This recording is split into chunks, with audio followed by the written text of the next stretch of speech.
Someone asked the long-legged Mac Daddy about his Christianity, whether he was a Christian or whether he was about his faith in general.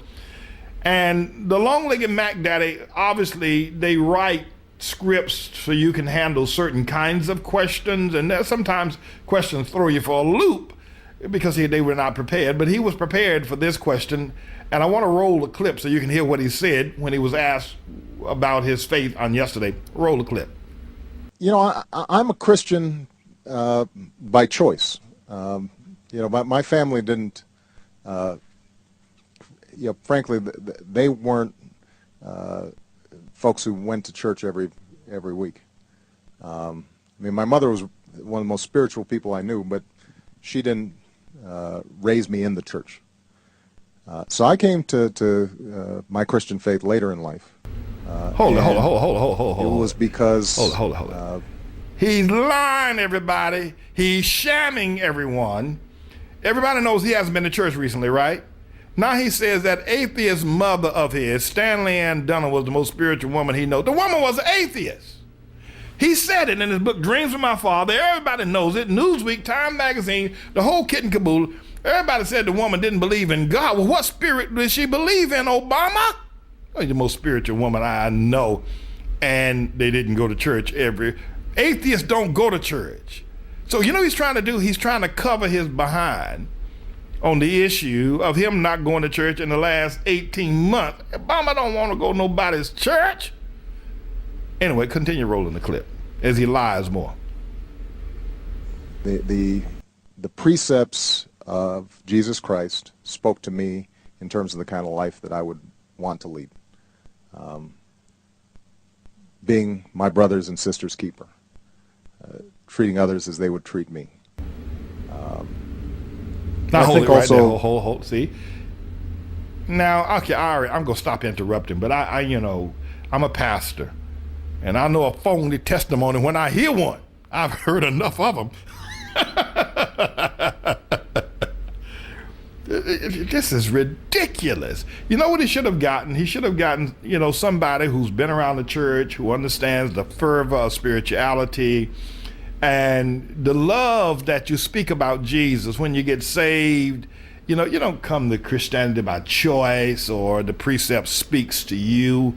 You know, it's almost as if Obama is saying, Jesus, you're qualified to talk to my intellect because I understand the precept of being your brother's keeper, and which Jesus never said, by the way, and I also understand the precept of doing to others as you would have them do it to you. What this low life is saying is that he will allow Jesus to speak to his intellect.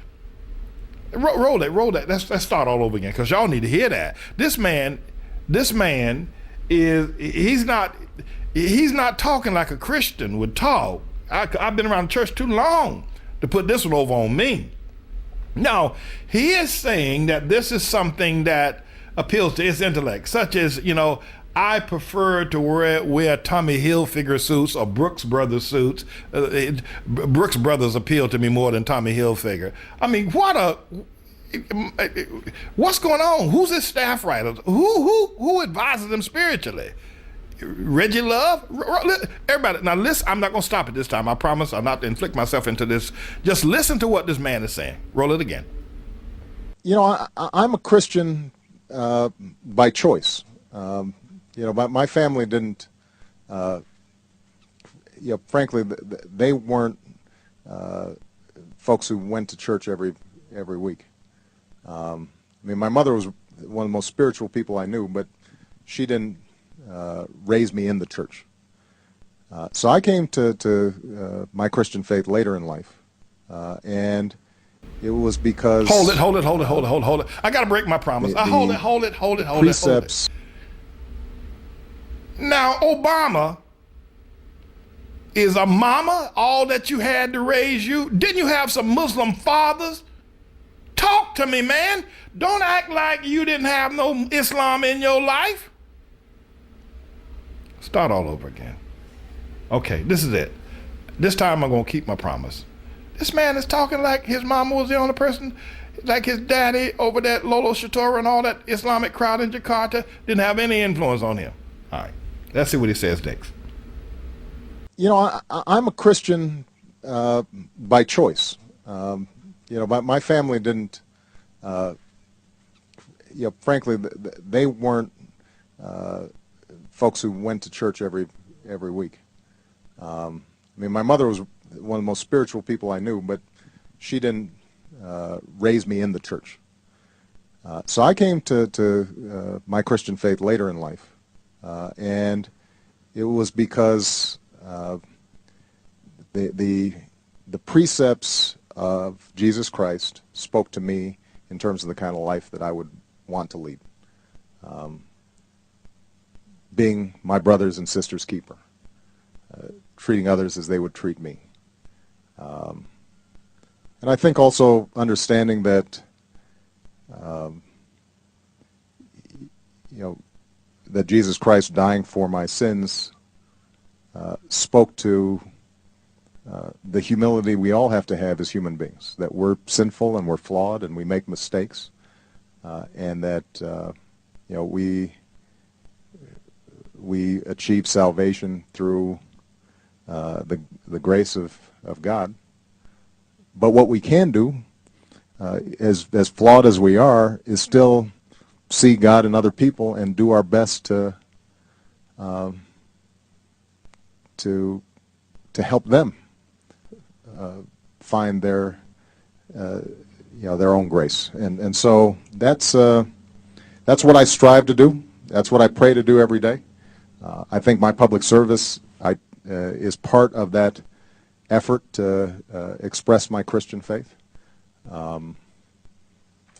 And it's but the one thing I want to emphasize, having spoken about something that obviously relates to me very personally, as President of the United States, I'm also somebody who deeply believes that part of the bedrock strength of this country is that it embraces people of many faiths and of no faith. That this is a country that is still predominantly Christian, but we have Jews, Muslims, Hindus, atheists, agnostics, Buddhists, and that their own path to grace is one that we have to revere and respect as much as our own, and that's part of what makes this country what it is. All right, so he slipped it in. He slipped it in. He got it. Remember, he said a year and a half ago, that this is not a Christian nation. Now he cleaned that up, But a couple of things, long-legged Mac there. Let me just pull your coat to something. First of all, Jesus never said anything about being your brother's keeper. He never said that.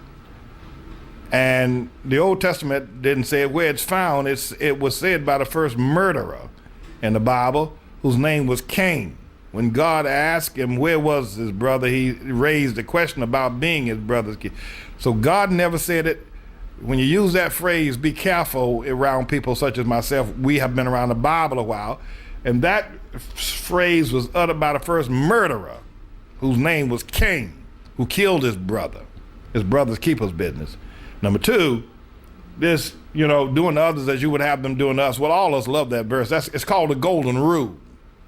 It's plucked up out of the 7th chapter of the Gospel of Matthew, the 7th and 12th verse. And we all love it and everything, but it isn't something that most Christians brag on their Christianity about.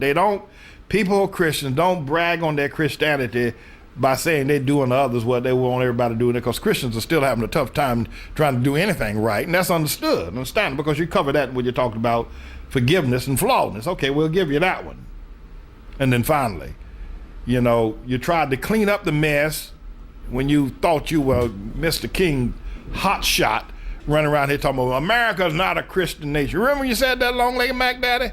Remember when you said that? Now you're trying to back it up. I hear you. I see what you're doing.